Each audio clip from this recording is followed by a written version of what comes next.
माघ मास के कृष्ण पक्ष की चतुर्थी तिथि को सकट चौथ का व्रत रखा जाता है। ये व्रत संतान की लंबी उम्र, सुखी जीवन और संकटों से रक्षा के लिए रखा जाता है। इस साल ये त्योहार 6 जनवरी यानी कि मंगलवार को मनाया जाएगा।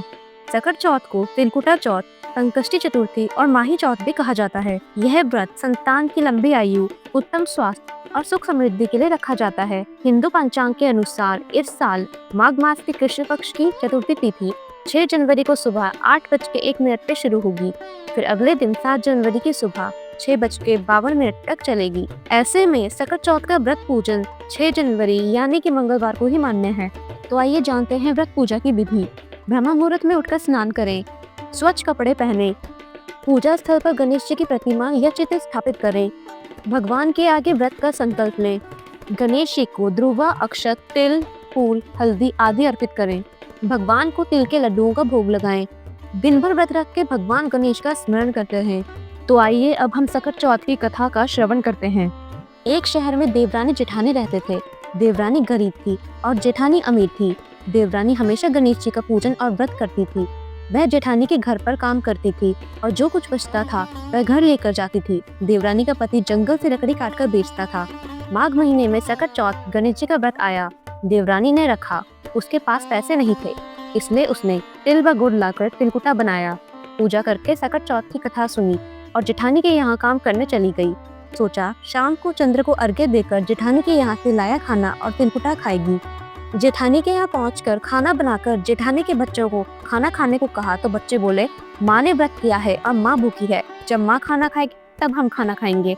जेठ जी को खाना खाने को कहा तो जेठ जी बोले, मैं अकेला नहीं खाऊंगा, जब चांद निकलेगा तभी मैं खाऊंगा। इस पर देवरानी ने कहा, मुझे घर जाना है, इसलिए मुझे खाना दे दो। तब जेठानी ने उससे कहा, आज तो किसी ने भी अभी तक खाना नहीं खाया है, तुम्हें कैसे दे दूं? तुम सवेरे ही बचा हुआ खाना ले जाना।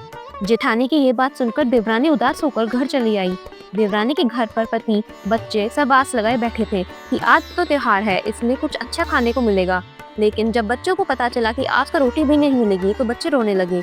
ये देखकर देवरानी के पति को गुस्सा आ गया और कहने लगा कि दिन भर काम करने के बाद भी 2 रोटियां नहीं ला सकी तो काम क्यों करती हो?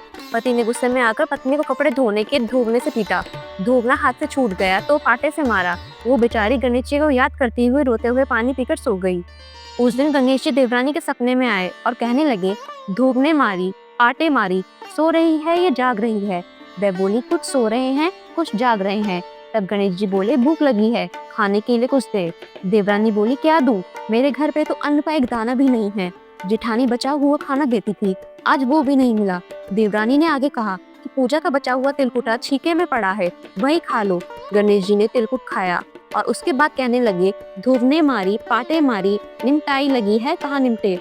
देवरानी ने कहा, ये खाली झोपड़ी पड़ी है, आप कहीं भी जा सकते हैं, जहाँ इच्छा हो वहाँ निमट लो। फिर गणेश जी बोले, अब कहाँ पहुँचूं?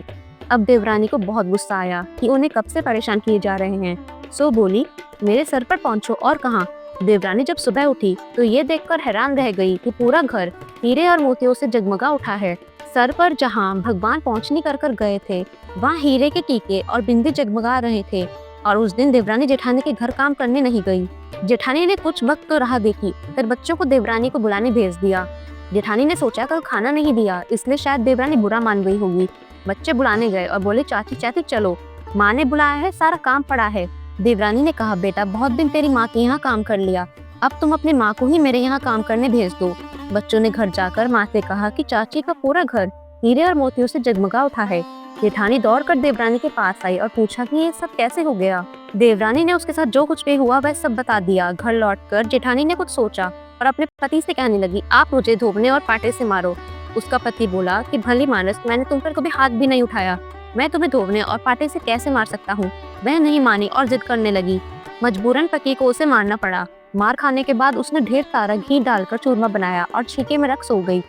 रात को गणेश जी भी उसके सपने में आए और कहने लगे कि उन्हें भूख लगी है, मैं क्या खाऊं? जेठानी ने कहा, हे भगवान गणेश, आपने मेरी देवरानी के घर पर एक चुटकी सूखा तिलकुट खाया था, मैंने तो घी का चूरमा बनाकर आपके लिए छीके में रखा है, फल और मेवे भी रखे हैं, जो चाहे वो खा लो। गणेश जी बोले, अब निपटे कहाँ? जेठानी बोली, उसके यहाँ तो टूटी फूटी झोपड़ी थी, मेरे यहाँ तो कंचन की महल है, जहाँ चाहो निपटो। फिर गणेश जी ने पूछा, अब पहुँचूं कहाँ? जेठानी बोली, मेरे ललाट पर बड़ी सी बिंदी लगाकर पहुँच लो। जेठानी सुबह जल्दी उठ गई। सोचा घर हीरे जवाहरात से भर चुका होगा, पर देखा तो पूरा घर में गंदगी फैली हुई थी। तेज बदबू आ रही थी। उसके सर पर भी बहुत सी गंदगी लगी हुई थी। उसने कहा, हे गणेश जी महाराज, ये आपने क्या किया? मुझसे रूठे और देवरानी पर टूटे। जेठानी ने घर की सफाई करने की बहुत कोशिश की, परंतु गंदगी और ज्यादा फैलती गई। जेठानी के पति को जब मालूम चला तो वह बहुत गुस्सा हुआ और बोला, तेरे पास इतना सब कुछ था, फिर भी तेरा मन नहीं भरा? परेशान होकर जेठानी गणेश जी से विनती करने लगी, बोली, मुझसे बड़ी भूल हुई, मुझे क्षमा करो। गणेश जी ने कहा, देवरानी से जलन के कारण तूने यह सब किया, उसी का फल तुझे मिला है। अब तू अपने धन में से आधा उसे देगी, तभी ये सब कुछ साफ होगा। गणेश जी के कहने पर उसने आधा धन तो बांट दिया, लेकिन मोहरों की एक हांडी चूल्हे के नीचे गाड़ रखी थी। उसने सोचा किसी को पता नहीं चलेगा और उसने उस धन को नहीं बांटा। जेठानी ने गणेश जी से कहा, है चौथ विनायक जी, अब तो अपना ये बिखराव समेटो। वह बोले, पहले चूल्हे के नीचे गाड़ी हुई मोहरों की हांडी और ताक में रखी सुई की भी पांति कर। इस प्रकार विनायक जी ने सुई जैसे छोटे केस का भी बंटवारा करवाकर अपनी माया समेटी। हे गणेश जी महाराज, जैसे आपने देवरानी पर कृपा करी, वैसे सब पर करना। कहानी कहने वाले, सुनने वाले और हुंकारा भरने वाले सब पर कृपा करना, किंतु जेठानी को जैसी सजा दी वैसी किसी को मत देना। बोल भगवान गणेश की जय।